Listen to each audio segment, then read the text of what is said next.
Ixtorix, suscríbete.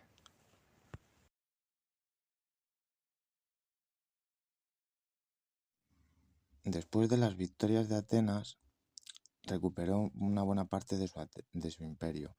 En gran parte todo esto se debía a Alcibíades, el triunfo de Lisandro y la rendición de Atenas. A continuación de una victoria menor de Esparta por parte del hábil general Lisandro, en la batalla naval de Notio, en el 406 a.C., Alcibíades no fue reelegido general de los atenienses y se autoimpuso un exilio de la ciudad. Atenas resultó victoriosa en la batalla naval de Arginusas, donde la flota espartana comandada por Calicratidas perdió 60 navíos y 25 los atenienses. Sin embargo, debido a las pésimas condiciones climáticas, los atenienses no pudieron rescatar a las tripulaciones varadas, ni acabar con la flota espartana. Pese a la victoria, estos fracasos fueron causa de indignación en Atenas y desencadenaron un polémico juicio. El proceso judicial acabó con la ejecución de 6 de los mejores comandantes navales de Atenas. Ahora la supremacía marina ateniense podía ser desafiada debido a la pérdida de sus líderes más capaces y la baja moral de sus tripulantes. A diferencia de algunos de sus predecesores, Lisandro, el nuevo navarco, almirante espartano, no era miembro de la familia real de Esparta y era formidable en cuanto a estrategias navales. Era un hábil diplomático que incluso había cultivado una buena relación personal con el príncipe persa Ciro el Joven, hijo de Darío II. Aprovechando la oportunidad, la flota espartana partió de inmediato hacia el Helesponto, la fuente de suministro de cereales de Atenas. Bajo la amenaza de la hambruna, la flota ateniense no tuvo otra opción que enfrentarse a los espartanos. Por medio de una astuta estrategia, Lisandro derrotó completamente a la flota ateniense en el 405, en la batalla de Gospótamos, destruyendo 168 navíos y capturando entre 300 y 400 marineros atenienses. Solo 12 barcos atenienses escaparon. Varios de estos navegaron hacia Chipre, llevando al estratego Conón, quien deseaba evitar el juicio de la asamblea. Debido al hambre y las enfermedades causadas durante un prolongado asedio, Atenas se rindió en el 404 y sus aliados lo hicieron al mismo tiempo. Los demócratas de Samos, leales hasta el final, continuaron resistiendo y se les permitió huir para salvar sus vidas. Las condiciones de la rendición privaron a Atenas de sus muros, su flota y todas sus posesiones de ultramar. Corinto y Tebas exigieron la destrucción de Atenas y la esclavitud de todos sus ciudadanos. Sin embargo, los espartanos anunciaron su rechazo a destruir la ciudad que había prestado servicio a Grecia en tiempos de gran necesidad. Esparta incorporó a Atenas a su propio sistema político. Ahora tendría los mismos amigos y enemigos que Esparta.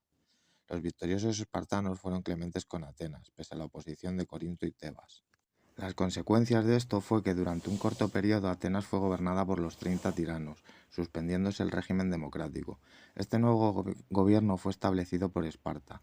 En el 403 a.C., Trasíbulo derribó a los oligarcas y restauró la democracia. Pese a que el poderío ateniense estaba fracturado, la guerra de Corinto supuso una pequeña mejora y Atenas siguió teniendo a la vez un papel activo en la política griega. A su vez, Esparta fue derrotada por Tebas en la batalla de Leuctra en el 371 a.C., pero la conquista de Grecia por parte de Filipo II de Macedonia puso fin a todo unos años más tarde. Progresivamente, Atenas intervino en asuntos internos de las polis sometidas o aliadas. Así, ciertos casos criminales debían ser juzgados en Atela por tribunales atenienses, aunque hubieran sido cometidos en una de las polis aliadas. La gran concentración humana dentro de las murallas de Atenas constituyó un público excelente para la difusión de panfletos, cuyo único ejemplar que se ha preservado es el viejo Oligarca. Tulcides relata lo que supuso para Atenas tener que evacuar, al no tener enteramente el Ática, para muchos habitantes de los demos rurales. Para los agricultores, ganaderos que vivían en Atenas, la guerra supuso un cambio radical en su modo de vida. En el campo de las artes, después de la victoria de la batalla de Esfarceria del 425 y la paz de Nicias, en Atenas se reanudó la construcción del templo de Atenea Nike, del 425 al 420. Debido a la guerra, los escultores Filidas y Policeto emigraron a Olimpia y Argos respectivamente. Cleón de Alicarnaso, en uno de sus tratados, aconsejaba a Lisandro la manera de reformar la realeza espartana, basada en el talento, al mencionar: la realeza no es más que una profesión como las otras.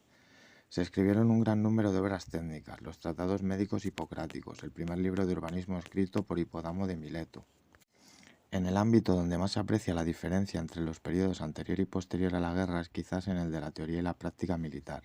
En el siglo V a.C. es la época del ciudadano hoplita. Demóstenes señala el contraste con su época. Me dicen que en la guerra del Peloponeso los espartanos y todos los demás luchaban durante 4 o 5 meses en el verano. Invadían, asolaban la campiña con un ejército de ciudadanos hoplitas y se volvían a su casa. Pero ahora Filipo encabeza un ejército no solo de hoplitas, sino de tropas de infantería ligera, caballería, arqueros, mercenarios, y sus campañas duran todo el verano y todo el invierno. El profesionalismo de la guerra del Peloponeso surgió debido a los periodos prolongados en los que los ejércitos permanecían alejados de su patria. Si bien es cierto que los asirios ya habían contado con un ejército profesional, los generales tenían que idear nuevos métodos de combate. 1 o 2 años de guerra procuraron más cambios de los que se habían visto en toda la Penteconcenia. Formión combatió a sus tripulantes muy bien preparados en el mar abierto, cuando en la batalla de Sibotas. La lucha se libraba desde cerca, parecida a una batalla terrestre, dado la ausencia de maniobras tácticas, como en la batalla de Salamina. A los largos periodos alejados de la ciudad incrementaron el profesionalismo. La Anabasis de Jenofonte abunda en ejemplos. Tisafernes se asesoró como un griego de Zacinto, consejero militar especializado. Al final de la expedición de los 10.000, Ceredatas de Tebas preguntó en Bizancio si alguna tribu lo necesitaba como general. Platón hace un estudio sobre el valor en su obra Leques, aparecida poco después de la batalla de Delio, en el que desdeña la oplomaquia, lucha con armas de hoplitas, y ensalza al hombre valeroso que permanece en línea, el que resiste al enemigo y rehúsa huir. A los hoplitas espartanos los califica Jenofonte de maestros de la guerra. Asimismo, el escritor ateniense Jenofonte acota el cambio producido del militar aficionado al profesional en sus tratados de la equitación del jefe de caballería y en menor medida en la ciropedia. El predecesor de Jenofonte en este género fue un tal Simón Hípico. La Poliorcética de Eneas el Tácito es un tratado militar extenso, la primera recopilación de estratagemas. Varios son los motivos por los que la ciencia bélica y en concreto las cualidades del mando no se desarrollaron hasta antes del siglo IV a.C. La escasez de manuales al respecto, la limitación de los poderes de los generales. Los ciudadanos hoplitas priorizaban mantener la formación y la defensa de su territorio, lo que retenía parte de los efectivos disponibles, impedía la constitución de fuerzas de reserva, cuya importancia para un general fue patente a finales del siglo V y principios del siglo IV, como por ejemplo en las luchas entre siciliotas y cartagineses, y que abundan en las guerras de Alejandro Magno, a las que un general podía recurrir para lanzarlas en el momento crítico de una batalla. La revolucionaria falange, con una profundidad de 50 soldados que desplegó el general Epaminondas en la batalla de Leuctra, fue gracias a la reserva estratégica con la que contaba. Un general debía mandar desde delante una batalla, por lo que podía hacer poco para dirigirla en lo más reñido de la refriega. Y el carácter político del nombramiento por una polis, que no quería dejar el mando a un solo hombre. En Esparta los reyes tenían que dar cuentas en caso de mala conducta en el campo de batalla. Los generales atenienses ponían a ser depuestos, eran 10 y su cargo era anual. Algo característico de esta guerra fue la utilización de mercenarios, los profesionales por excelencia. El empleo clásico tardío difería del arcaico.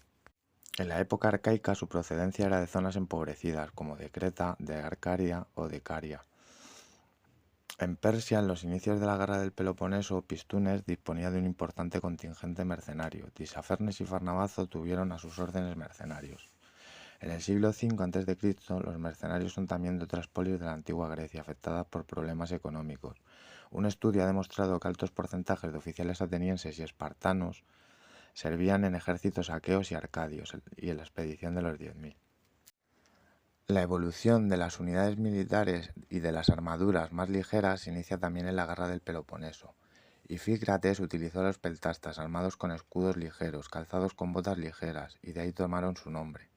El estrategos ateniense Trasíbulo pertrechó a 5.000 marinos como peltastas.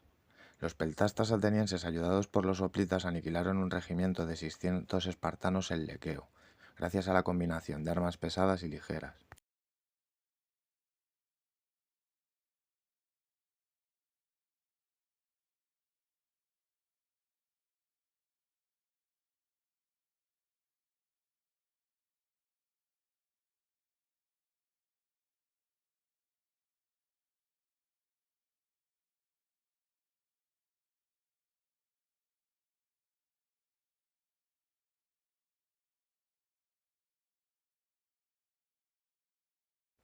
Ixtorix, suscríbete.